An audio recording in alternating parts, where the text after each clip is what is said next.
Ladies and gentlemen, I'm meadsy69. Welcome back to the channel. So there is a brand new tank in the store right now that you can get if you want to spend all your money on crates. Yes, it is the TORNVAGN. I do apologize if I pronounce it wrong, but TORNVAGN. What is this tank like? Now, it looks absolutely incredible. It looks special and it looks absolutely amazing. Look at that turret. It's like the M5 Yo. Like it does have the M5 Yo vibes, where it doesn't really have a turret. It's got a gun and the turret is so thin that it is pretty much almost impossible to hit or to at least penetrate. But even though it looks amazing, does it actually play amazing? So let's have a look at the stats. So hit points, 1750 hit points. The turret armor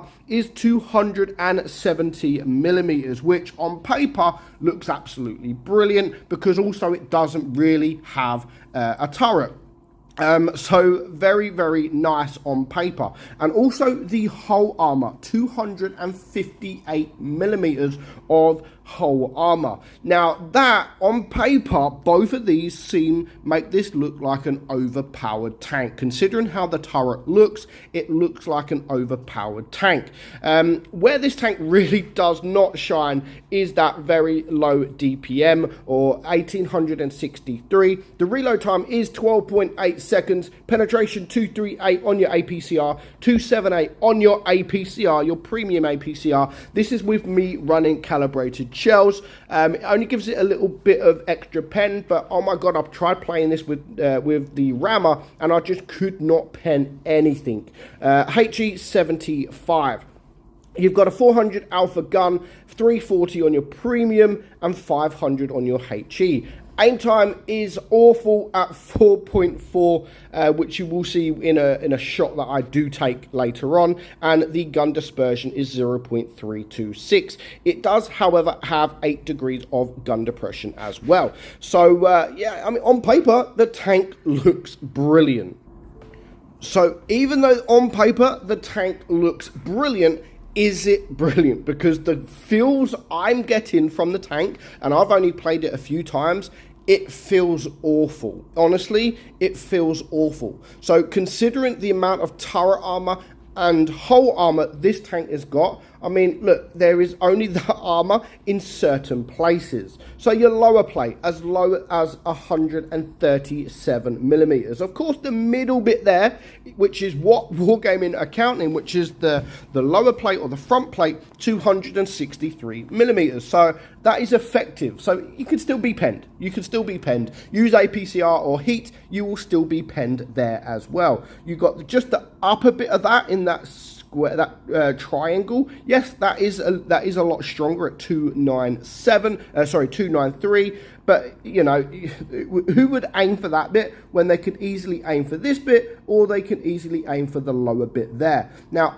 even higher than that, that is where this tank does become a little bit thicker, 403 millimeters. So yeah, the upper plate is very strong, but the lower plates is very, very weak. Now, of course, if you are using gun depression, the lowest plate becomes a lot weaker. The middle plate becomes a little bit stronger, and of course, the upper plates does become almost impossible to penetrate. But I'm just literally not bouncing anything. Now, you've got the turret, the tiny turret. You do have yellow on top, but that is actually quite thick.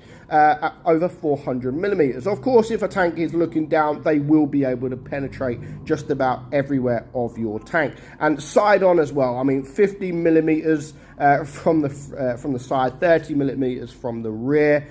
So yeah, it's very, very yellow, very, very easy to pen on flat ground. Now, the only way you'll be able to get bounces on this is if you are using that 10 degrees of gun depression. But even if you're using that 10 degrees of gun depression, they will still be able to shoot you, and they will still be able to pen certain areas of your tank. So yeah, currently, I really am not enjoying this tank at all.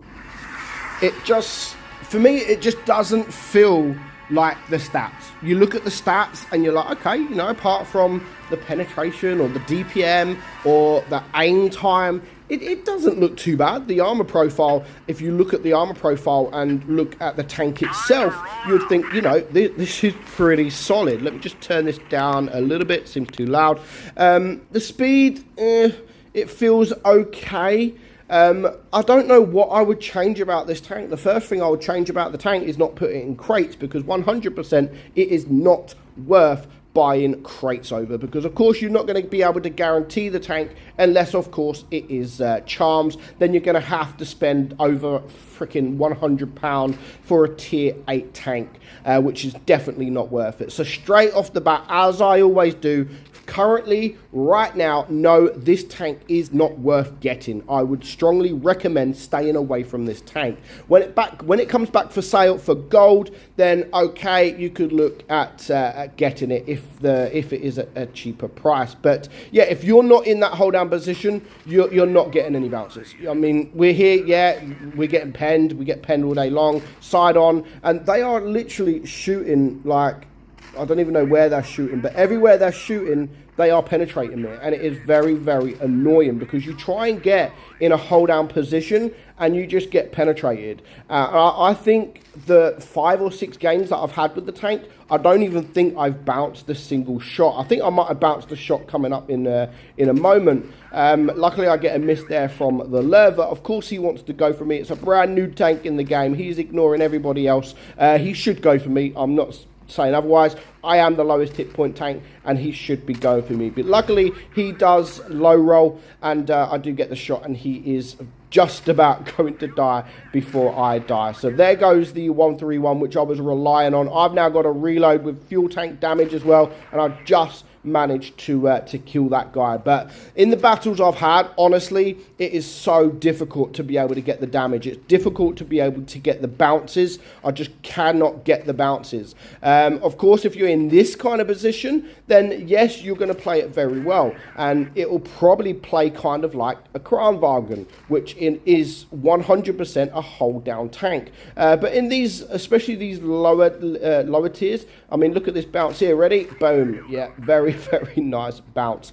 Yeah, especially in these lower tiers, it's not always easy to just sit on a ridge. It's not easy to sit on a ridge, but it has potential. The tank definitely has potential. Watch this shot. Ready? Aim in. Good miss. Very, very, very nice, nice miss there. But yeah, it's definitely got potential. I don't think it's going to be a strong tank at all right now. I definitely think that it might have been better as an auto reloader, and maybe even lower the DPM a little bit. The DPM's not high at all, it's quite low. But maybe if it was an auto reloader, then it would be a much better tank. But currently, as it is, I really don't enjoy this tank at all. I'm not going to purchase it, and I would recommend you guys also not to purchase it, at least whilst it is in crates. But I do think it looks fantastic. You know, these kind of tanks with the Yo as well, with the extremely thin turret, they do look absolutely brilliant. And yeah, so that's it. That is it. I wouldn't purchase it. I don't enjoy it. Maybe I am playing it wrong, but you know, I know how to play it. You need to get in a hold down position, just like the TORNVAGN, but it's easier said than done getting in them positions. But for now, let me know if you get the tank. Let me know what you think of the tank and whether you've come up against it. Is it easy to come up against? So hope you enjoyed the video, guys. I'm meadsyreplays. Hit that subscribe button. Let's get us to 65,000 subscribers. Hope you enjoyed the video. I'll be back tomorrow, and I'll see you all soon. Bye-bye.